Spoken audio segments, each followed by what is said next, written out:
మన పంటలు ఆరోగ్యంగా పెరిగి మంచి దిగుబడినివ్వాలంటే మొక్కకు ఏ పోషకాలు అవసరమో ప్రతి రైతు తెలుసుకోవాలి. అందులో మొదటి పోషకం నత్రజని అంటే నైట్రోజన్. మొక్క నేల నుంచి బయటకు వచ్చిన వెంటనే వేగంగా పెరగడానికి మొదటగా కావలసిన ఆహారం ఇదే. ఇది ఆకులకు గాఢమైన ఆకుపచ్చ రంగు ఇస్తుంది.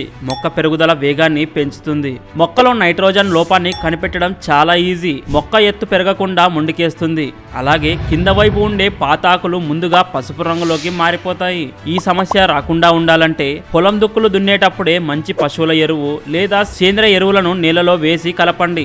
దీనివల్ల భూమిలో నైట్రోజన్ శాతం సహజంగా పెరుగుతుంది. అన్నిటికంటే ముఖ్యంగా విత్తనం నాటడానికి ముందే నేల పరీక్ష చేయించుకోండి.